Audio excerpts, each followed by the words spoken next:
அஸ்ஸலாமு அலைக்கும். நான் பாருங்கள் 2 கோதுமை சப்பாத்தி பக்கத்து கடை வாங்கிட்டு வந்தேன். எனக்கு மீன் வைக்கிது முடிஞ்சிடும். தேங்காய் பவுடர் வாங்கி வச்சுக்கோங்க, ரொம்ப உதவி. அதை விட பெரிய விசேஷமாக இதை காட்ட போகிறது எதுக்காக வேண்டிட்டு பாருங்கள். பச்சுன்னு ஒரு பீக்கங்காய் இன்றைக்கி ஒரு ஆளுக்கு போதும். ஒரு கேரட்டு இல்லை எப்படி என்ன அழகாக்கிது. ஒரு குடை மிளகா, வெங்காயம், இது வெண்டைக்காய், பீன்ஸு, இந்த சீசனில் வர்ற சாமணசுரம் தை மாதம் அழகான கோழியை வரக்காய், முள்ளங்கி.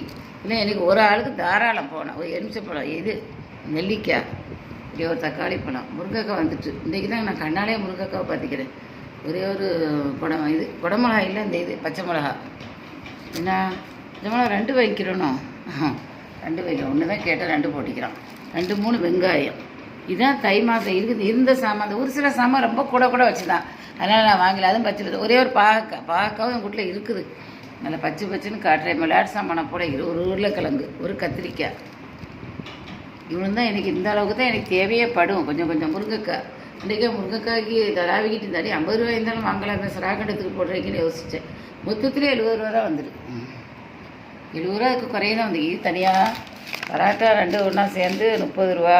ஒரு ஆளுக்கு 30 ரூபாய்க்கு உட்காந்து சேர்த்துக்கிட்டும் சுட்டுக்கிட்டு கேளுமா. கோதம்பு இது 35 ரூபா. 30 ரூபா, சாரி 30 ரூபா கொடுத்தோனாமா. எனக்கு 2 3 வேலைக்கு இந்த தேங்காய் பவுடர் போதும். அல்ஹம்துலில்லாஹ். நான் ஆம்பளை இல்லாததுக்கு, பொம்பளை பிள்ளை இல்லாததுக்கு, அக்கா தங்கச்சி இல்லாததுக்கு, தாய் தப்பன் இல்லாததுக்கு எனக்கு இப்படி வாங்கினா ரொம்ப வசதி போதும். நான் ஒரு ஆளாக வைக்கிறதுக்கு அதான் என்னோட கருவியாக வைக்கிறான். ரப்பு. நான் போய் 2 பராட்டா வாங்கிட்டு வந்தேன். மீன் வைக்கிது. அல்ஹம்துலில்லாஹ். நான் எங்கேயோ பயானக்கு ஆட்கள் வச்சுக்கிறேன், கூப்பிட்டாலே போய் கேட்க போகிறேன். சரி, லைக் பண்ணுங்க, ஷேர் பண்ணுங்க, சப்ஸ்கிரைப் பண்ணுங்கள். அஸ்ஸலாமு அலைக்கும்.